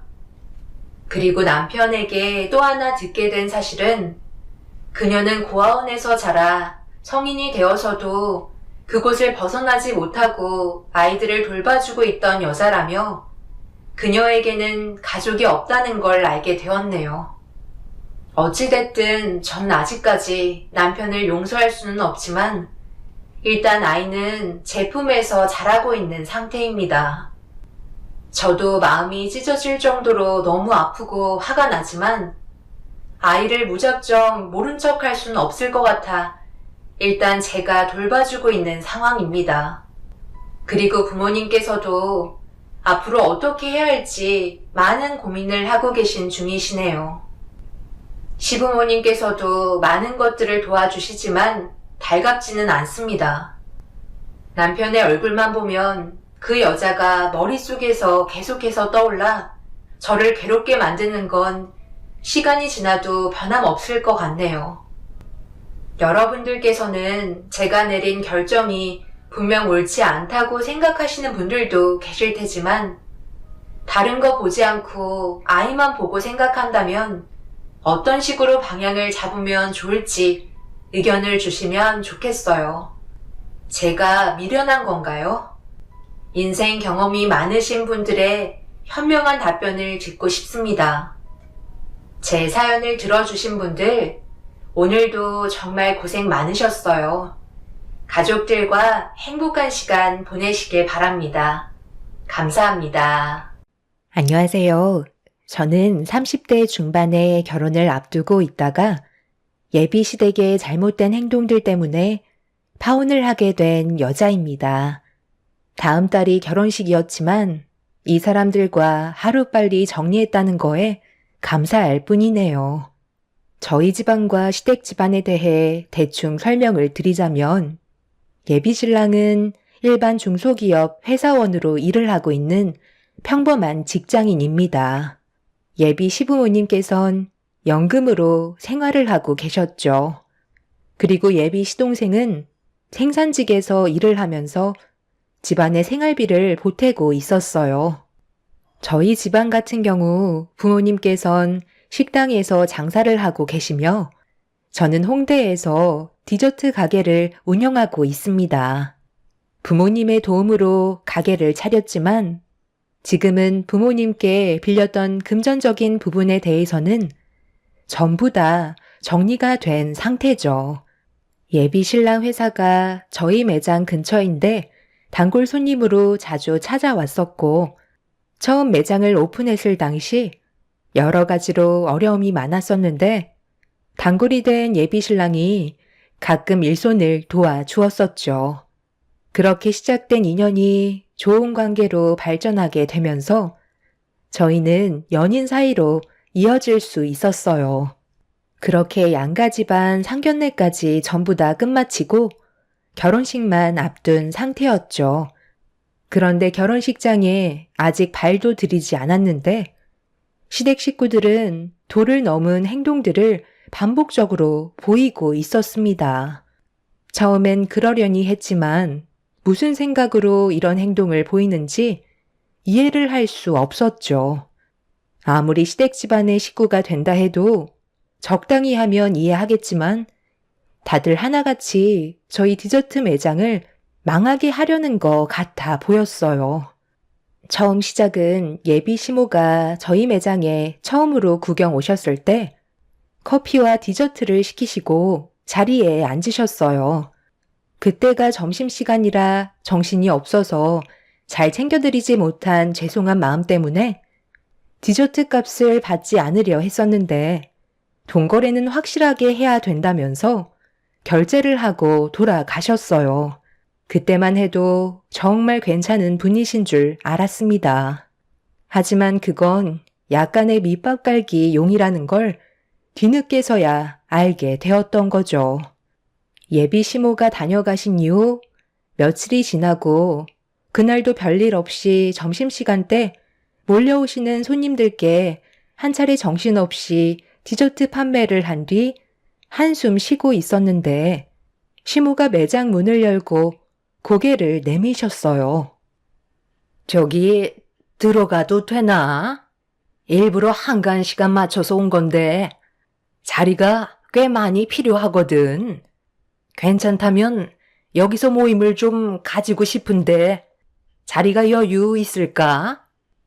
아, 어머님 오셨어요?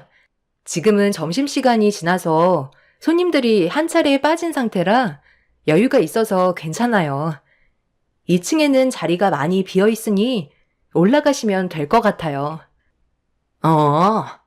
나는 이런 거 잘 모르니까 무난한 맛으로 몇 개 올려주면 괜찮을 것 같은데 과일 주스도 여러 가지 종류로 좀 부탁하고 알아서 챙겨줄 수 있는 거지? 네, 그럼요. 저희 매장에서 제일 판매가 많은 것들로 올려드릴 테니 걱정하지 마시고 올라가 계세요. 몇 분이신지만 알면 될 것 같은데요. 예비 시모가 매장 문을 활짝 여시면서 지인분들께 서둘러 들어오라며 손짓을 하셨어요. 그런데 생각보다 상당히 많은 분들께서 들어오셨고 20명 정도 2층으로 올라가셨습니다. 인원수에 맞춰 몇 개의 디저트와 과일 주스를 정신없이 만들어 올려드린 뒤 즐거운 시간 보내시라고 인사를 드리면서 1층으로 다시 내려왔었죠. 시모는 저보고 들으라는 것 마냥 큰 소리로 디저트 매장 사장이 예비 며느리라면서 쉬지 않고 자랑을 늘어놓으셨는데 그때부터 정신없이 디저트를 가지고 올라가야만 했습니다. 인원수도 상당히 많은 편인데 어찌나 빨리 드시던지 디저트를 만드는 족족 올려보내 드려야만 했었죠. 예비 시모는 쉬지 않고 제 자랑을 하며 예비 며느리 하나는 정말 잘 뒀다고 입에 침이 마를 정도로 쉬지 않고 좋은 말씀을 많이 해 주셨습니다. 그렇게 몇 시간 동안 계시다가 어느 정도 만족하셨는지 한두 분 자리에서 일어나셨어요. 저를 보며 칭찬을 아끼지 않으셨고 저는 한 분 한 분 깍듯하게 인사를 드렸습니다. 그런데 여기에서 약간의 문제가 생기고 말았어요. 시모가 저에게 웃으면서 이번 결혼식 때 와주실 분들이라며 앞으로 자주 보게 될 분들이니 예비 시모와 함께 오지 않아도 잘 좀 챙겨주라고 제 손을 잡아주신 뒤 결제 금액이 얼마 정도가 나왔냐고 물어보시길래 40만 원 정도 나왔지만 30만 원만 결제해 주셔도 된다며 배려를 해 드렸었죠. 뭐? 40만 원? 아니, 디저트 몇 개 먹지도 않았는데 40만 원이나 나왔단 말이야? 우리가 인원수도 많긴 했었지만 여기 디저트 가격이 상당히 비싼 편에 속하나 봐. 아, 저희는 매장에서 전부 다 직접 만들거든요. 그리고 재료 또한 고가의 재료만 쓰다 보니 이것저것 따지고 보면 다른 디저트 매장들보다 많이 저렴한 편이에요. 그래서 손님들께서도 부담 없이 드시는 편이고요. 저번에 혼자 오셨을 때 너무 정신없어서 잘 챙겨드리지 못해 마음이 불편했었거든요. 그래서 제가 서비스로 더 드린 것도 있으니까 30만 원만 결제해 주시면 될 것 같아요. 자주 놀러 오세요. 어머님, 갑자기 왜 그러세요? 무슨 문제라도 있으신 거예요? 표정이 안 좋으세요. 아니. 혹시 오늘 우리가 먹은 거 외상할 수 있나? 내가 깜빡하고 지갑을 안 가져왔네. 내가 정신을 어디다 두고 다니는지 요즘 들어 계속 이러네. 지갑을 식탁 테이블에 놓고 온 것 같다. 오늘만 오는 것도 아니고 며칠 있다가 다시 올 테니까 오늘만 외상으로 달아줬으면 좋을 것 같은데 괜찮지? 솔직히 여기에서 어느 누가 안 돼요. 저희도 디저트 매장을 운영해야 되기 때문에 30만 원 당장 결제해달라고 어떻게 얘기할 수 있겠어요. 앞으로도 자주 오실 것 같아서 나중에 결제해달라고 보내드리게 되었죠. 예비 시모는 미안하다며 난처한 얼굴을 보여주셨지만 하루 이틀 볼 것도 아니고 앞으로 자주 얼굴 볼 텐데 괜히 30만 원 가지고 얼굴 붉히고 싶지 않았습니다. 최대한 웃으면서 좋게 보내드렸었죠. 외상은 처음이라 기분이 이상했지만 그래도 저번에 결제해 주시고 간 것도 있어서 그런지 크게 문제 삼지는 않았었어요. 하지만 이건 제 착각이라는 걸 시간이 지나면서 알 수 있었죠. 며칠 뒤 시모는 또다시 저희 매장을 다시 방문해 주셨고 그날은 손님들을 데려오신 게 아닌 혼자 오셨어요. 그런데 뭔가 상당히 다급한 목소리로 디저트를 주문하셨어요. 얘야, 오늘 내가 중요한 약속이 잡혔는데 지금 디저트 있는 것들이 얼마나 되나?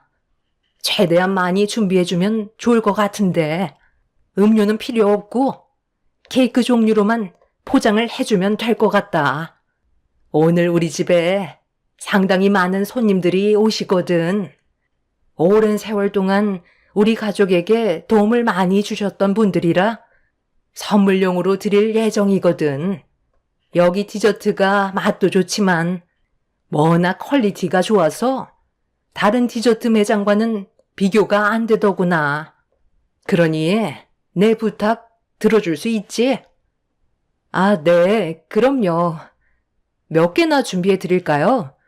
지금 당장 포장해서 준비해 드릴 수 있는 건 한 20개 정도 될 것 같은데 그 정도로는 부족하신 거예요?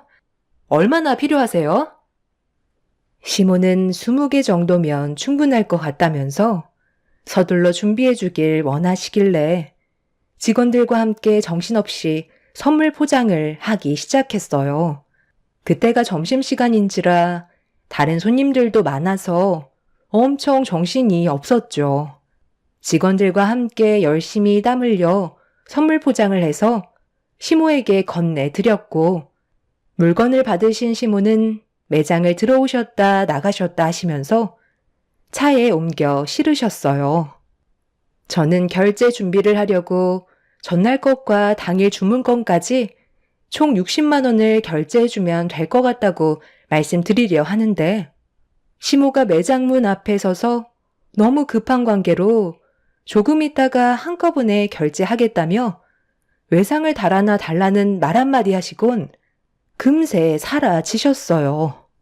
저는 당황스러워 차를 타고 떠나는 시모를 멍하니 바라볼 수밖에 없었어요. 결제하시는 거 시간이 오래 걸리는 것도 아니고 몇 초면 끝나는 건데 물건 받으실 시간은 있으시고 결제해 줄 시간은 없으시다는 거에 기분이 팍 상했었죠. 꼭 일부러 결제를 안 해주려고 하시는 것처럼 보였어요. 처음에는 결제를 해주셨기 때문에 믿고 기다리고 있었는데 계속해서 결제만 하시려면 도망을 치시려는 것 같아 어떻게 대처해야 할지 몰라 난감했었습니다. 결국 제 불만은 장기 출장을 떠난 예비 신랑에게 털어놓을 수밖에 없었어요. 하루의 업무가 마무리가 되었는지 저에게 전화해선 오늘 하루 별일 없었냐는 말에 그날 있었던 일에 대해 털어놓았죠.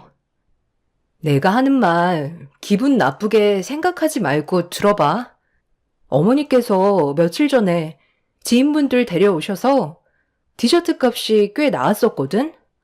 그런데 지갑을 깜빡했다고 하시길래 다음에 오셨을 때 결제하셔도 된다고 했었어. 그렇게 좋게 끝냈었는데 오늘 집에 상당히 많은 손님들께서 오신다고 했었나 봐.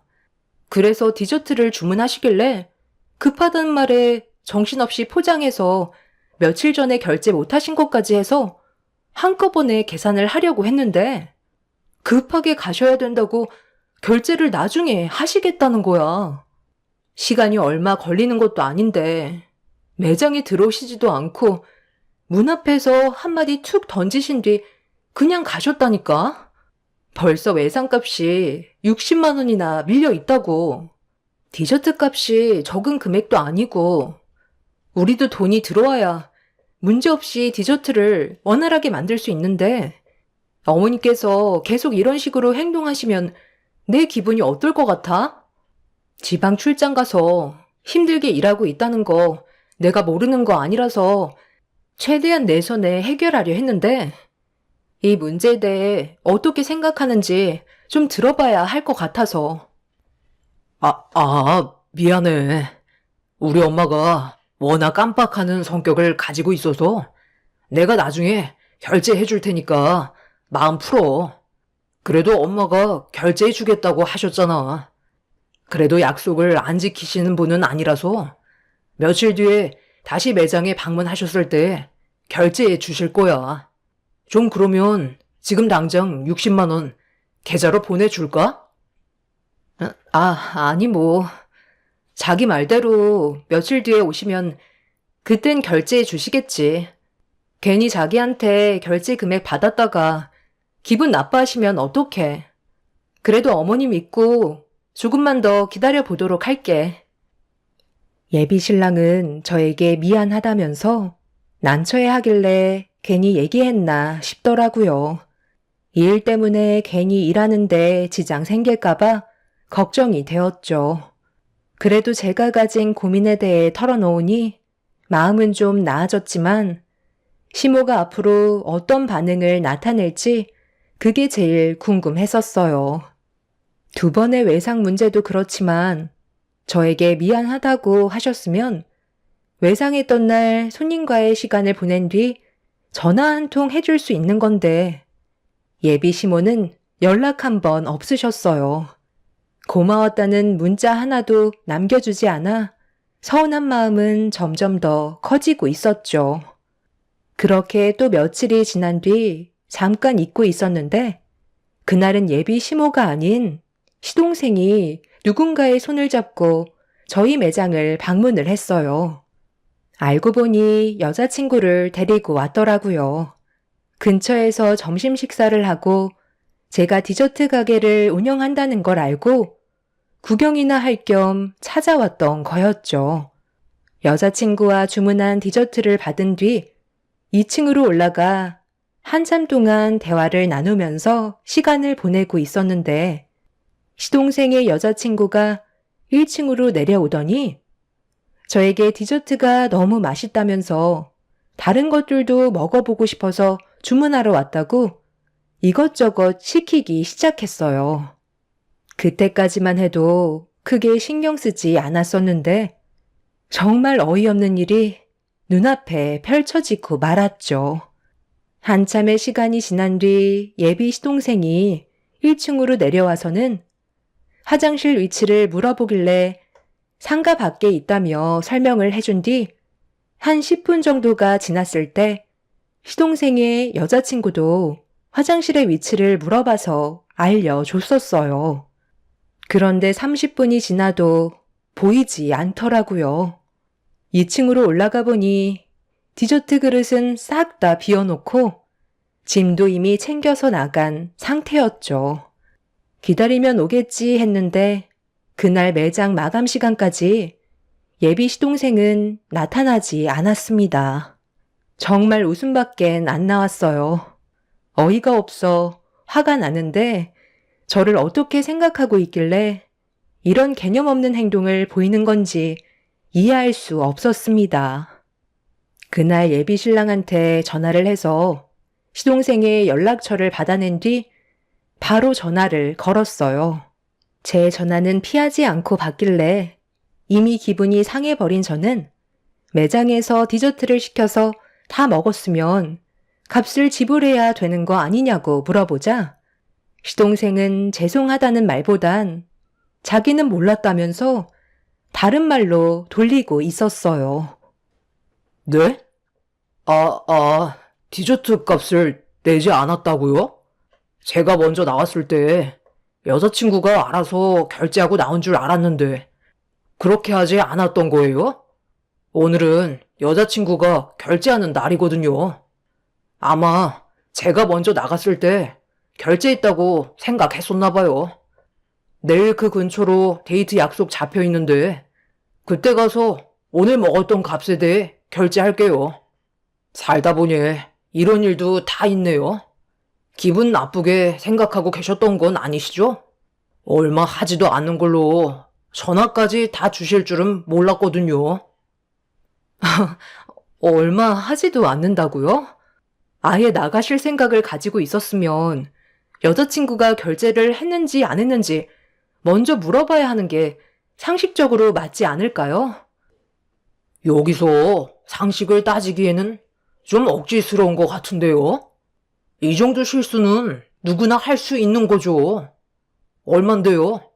내일 드리면 되잖아요. 이제 가족이 될 텐데 몇만 원 나온 거 가지고 엄청 짜게 구시네. 디저트 맛도 그냥 그렇던데 엄청 달기만 하고 방부제 맛만 나는 거 같던데요? 직접 만든다고 속여서 파는 거 아니에요? 지금 말 다 했어요? 제가 잘못한 것도 아니고 결제를 안 하고 간 거에 대해 얘기한 것 뿐인데 가족이 될 거면 이 정도는 그냥 넘어가도 된다는 거예요? 예비 시동생의 말투에 너무 기분이 안 좋았었어요. 가족들 전체가 저를 우습게 생각하는 게 틀림없는 것 같아 저도 웃으면서 좋게 대하고 싶지 않았어요. 그래서 한마디 하려 하는데 예비 시동생은 오히려 자기가 기분이 상했다면서 먼저 전화를 끊어 버렸습니다. 정말 황당했었죠. 화가 잔뜩 올라온 상태에서 다음날 시동생이 매장으로 오면 한마디 해야 될 것 같아 벼르고 있었는데 약속은 지키지도 않고 다음날 매장에 오지 않았어요. 태도를 보니 먹었던 디저트 값에 대해 결제할 생각이 전혀 없어 보였죠. 결국 이건 정말 아닌 것 같아 예비 신랑한테 전화를 했어요. 그런데 오히려 이런 문제로 바쁜 자기한테 전화를 했다고 화를 내는데 저도 모르게 울컥해서 불만을 털어놓았고 결국 서로 언성을 높이면서 안 좋은 말들을 주고받게 되었는데 예비 신랑은 처음으로 저에게 상처를 주었어요. 진짜 내 동생이 여자친구 데려와서 디저트 먹은 게 그게 그렇게 아까운 거야? 그 정도는 이해하고 넘어갈 수 있는 거 아니야. 돈 10만 원 나온 것도 아닌데? 당신은 원래 이렇게 속 좁은 사람이었어? 내가 주면 될 거 아니야. 이런 걸로 나한테 전화하면 내가 일이 손에 잡히겠냐고. 출장 온 것도 짜증나 죽겠는데. 이런 건 당신 선에서 알아서 해결을 해야 될 거 아니야.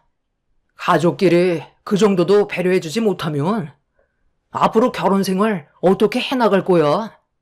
얼만데? 당장 계좌 알려줘. 정말 너무하네. 내가 잘못한 거야? 어머님은 아직까지 연락 한 통 없으시고 결제해 주시겠다고 외상하신 거 아예 지불해 줄 생각을 안 하고 계신 것 같은데 내가 지금 기분이 좋겠어? 방금 얘기했었잖아. 당신 동생이 나한테 했던 태도가 지나쳤었다고. 죄송하다는 말 한마디 듣지 못했었고 오히려 욕만 듣고 전화를 먼저 끊어버렸어. 이게 상식적인 행동이야? 당신 가족만 감싸는 건 맞지 않다고 생각하는데 내 입장에서도 조금은 알아줘야 하는 거 아니겠어? 네가 이해를 못 해주는데 나한테 좋은 말이 나오길 기대하면 되겠냐? 계좌나 불러. 돈 붙여주면 될 거 아니야?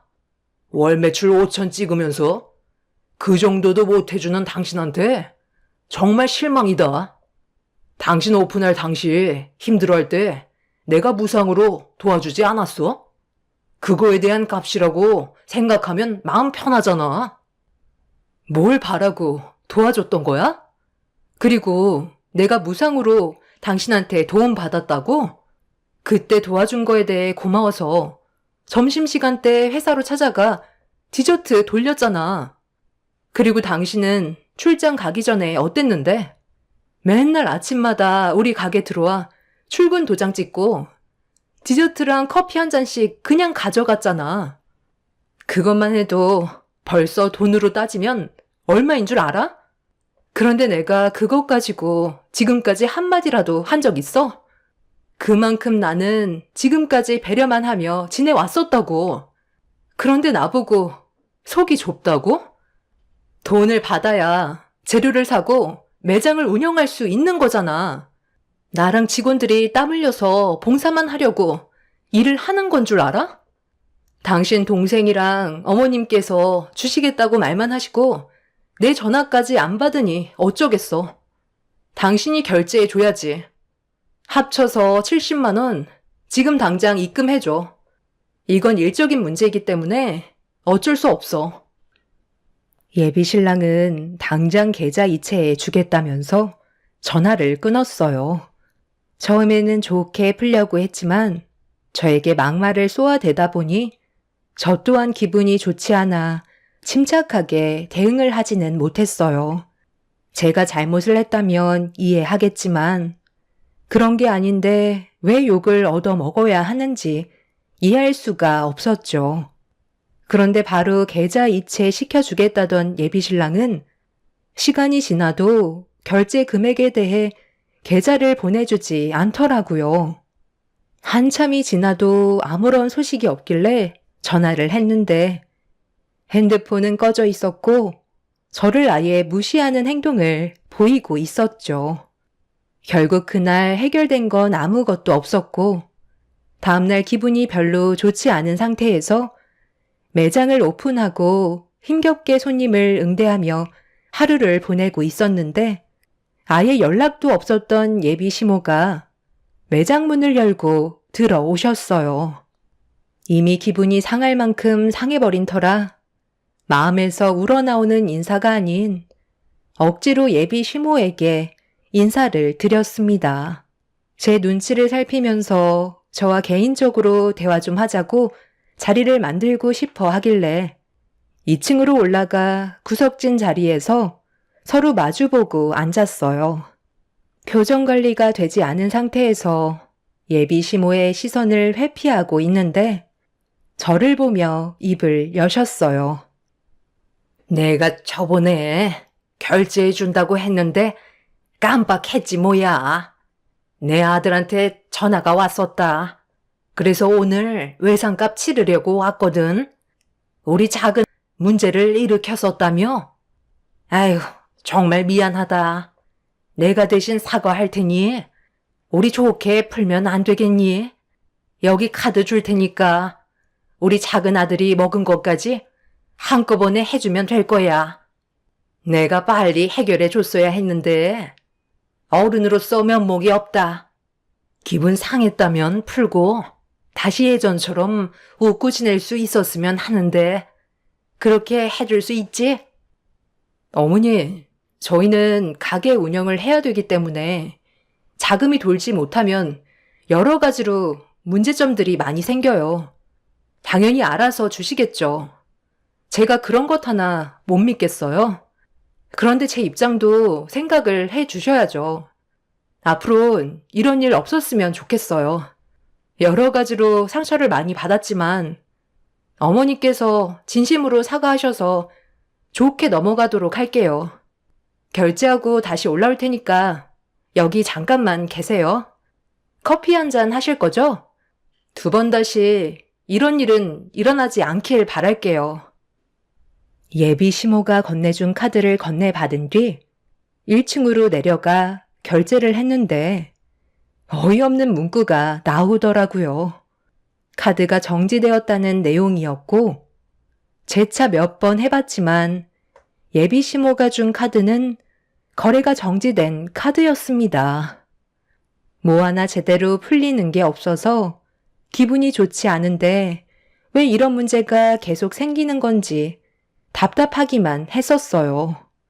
다시 2층으로 올라가 예비 시모한테 거래가 정지된 카드라고 하자 몰랐다는 듯 당황한 표정으로 다시 집에 다녀와야 할 것 같다면서 다른 카드와 착각한 것 같다며 기다려달라고 하길래 한숨을 쉬며 예비 시모를 다시 기다렸습니다. 그렇게 한참 동안 시간이 지난 후 예비 시동생이 나타났어요. 그런데 여기에서 엄청난 일이 터지고 말았습니다. 등치가 산만한 남자들이 옆에 여자 하나씩 끼고 들어왔는데 1층이랑 2층을 전부 한 자리씩 차지하고 앉았어요. 시동생은 저에게 가까이 다가오더니 저 때문에 형한테 한 소리 얻어먹었다며 매출을 올려주겠다고 자기 친구들을 전부 다 데려왔으니 그렇게 좋아하는 돈 많이 벌고 부자 되라며 본인이 쏘겠다고 친구들한테 큰 소리 치며 매장에 있던 디저트를 싹 다 먹어 치워 없애버렸습니다. 한 테이블당 음료는 기본으로 4잔씩 들어갔고 다른 손님들은 디저트가 순식간에 거덜나 없어져 버린 상태라 다시 돌아갈 수밖에 없었죠. 그렇게 한바탕 난리가 나고 시동생이 저에게 결제를 하려고 다가와 카드를 건네주면서 전에 먹었던 금액까지 전부 다 계산해주면 된다고 목에 힘을 빳빳이 들고 있길래 저는 아무 말 없이 카드를 긁었어요.